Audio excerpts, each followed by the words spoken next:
Voter হিসেবে দাবি করেনি, এবারে নাগরিক হিসেবে দাবি করবে কিনা। ফাইনালি যে 27 লক্ষ অ্যাডজুডিকেট ছিল তাদেরকে ট্রাইব্যুনাল করে দিয়েছিল সুপ্রিম কোর্টের নির্দেশে হাইকোর্ট থেকে। 7 লক্ষ আপিল করেছে, 20 লক্ষ নট রেসপন্ডেন্ট। এটাও গাইডলাইন ক্লিয়ার আছে, আন্ডার কনসিডারেশন আছে। কিন্তু আপনাদের মনে হয় প্রথমত এএসডি তো আপনারা জানেন, তাদের তো প্রায় 60 লাখের কাছাকাছি যারা মৃত বা ইত্যাদি, তারা কোনো ক্লেম করেনি। সেকেন্ড হচ্ছে অ্যাডজুডিকেট যারা হয়েছিল তাদের মধ্যে কিছু নাম অল্প স্বল্প ভোটের আগে উঠেছে সুপ্রিম কোর্টের ডাইরেকশন অনুযায়ী। ফাইনালি যে 27 লক্ষ অ্যাডজুডিকেট ছিল তাদেরকে ট্রাইব্যুনাল করে দিয়েছিল সুপ্রিম কোর্টের নির্দেশে হাইকোর্ট থেকে। সেই ট্রাইব্যুনালে সোফার মাই নলেজ একদম রেডি ডাটা আমার হাতে নেই, তো আমি যেহেতু অ্যাডমিনিস্ট্রেটিভ চিফ আমাকে সব খবর রাখতে হয়। তা 7 লক্ষ আপিল করেছে, 20 লক্ষ নট রেসপন্ডেন্ট।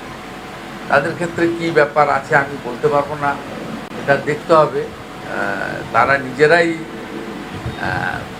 ভোটার হিসেবে দাবি করেনি, এবারে নাগরিক হিসেবে দাবি করবে কিনা সেটা তো যখন আমাদের এই সেলফ এনুমেরেশন অথবা হাউস টু হাউস যখন আমাদের লোকেরা যাবে, এটা যখন ফিরে আসবে তখন আমরা অ্যাসেস করে বলতে পারব।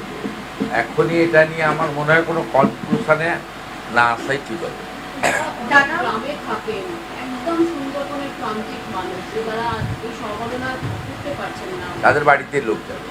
এইটা আসলে আমাদের বিপুল সংখ্যক সরকারি কর্মচারী, আধা সরকারি কর্মচারী, ভলেন্টিয়ার, দে আর অলরেডি ট্রেন্ড এবং তারা শপথ নিয়েছে। তারা এই কনস্টিটিউশনাল যে রেসপন্সিবিলিটি, আদমশুমারি একটা সাংবিধানিক দায়িত্বের মধ্যে পড়ে। দায়িত্ব আমি যেমন পালন করছি, একেবারে নিচে বাড়ি বাড়ি যিনি যাবেন তিনিও সেই দায়িত্ব পালন করবেন, উনি করিয়ে নিয়ে আসবেন, অসুবিধা হবে না।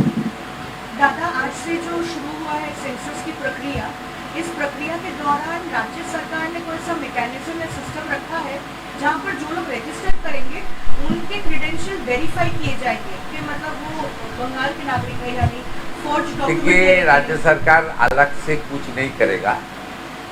सेंसस अथॉरिटी ऑफ इंडिया का जो गाइडलाइन है, जो डायरेक्शन है, उसको अमल करना राज्य सरकार का फर्ज बनता है।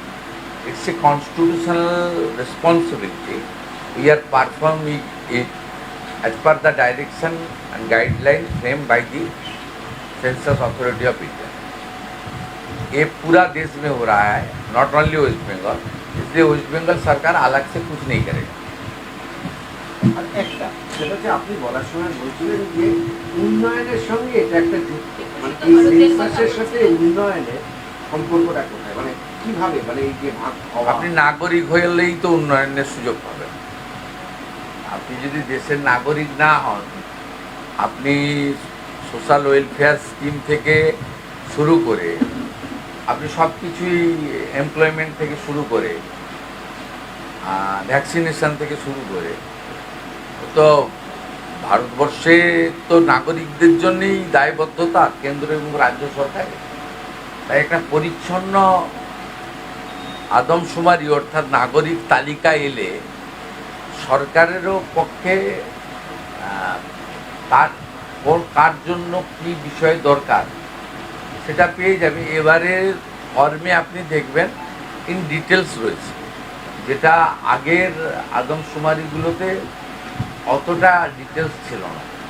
এবং ফেব্রুয়ারি মাসে ফাইনালি এই ডাটাটা এসে গেলে আমাদের এই বিভিন্ন স্কিমে যে ফর্ম ফিল আপ করাতে হচ্ছে বা বিভিন্ন জাতিগত শংসাপত্র দেওয়া বা বিভিন্ন জাতিগত যে সমস্ত বেনিফিটগুলো ভারত সরকার বা রাজ্য সরকারের আছে, সেগুলোর জন্য আলাদা করে লোককে আর লাইনে দাঁড়াতে হবে না।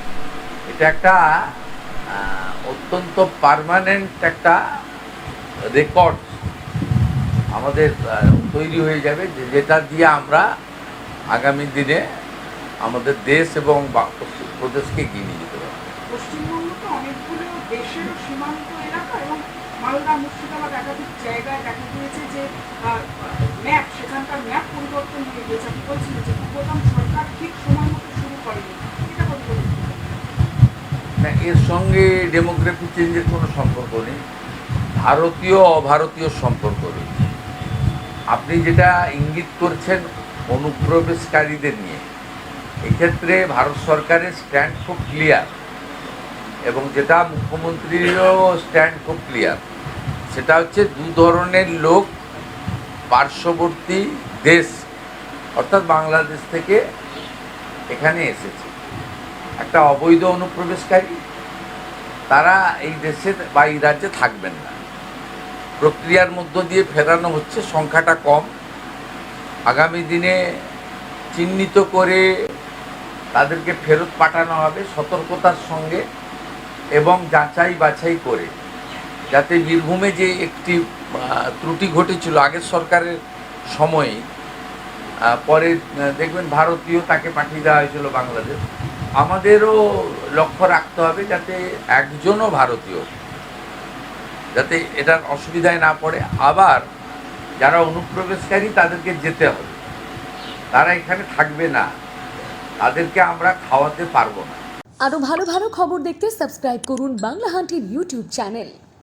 বাংলা হান্টের আরো খবর দেখতে নজর রাখুন। বাংলা খবর মানেই বাংলা হান্ট।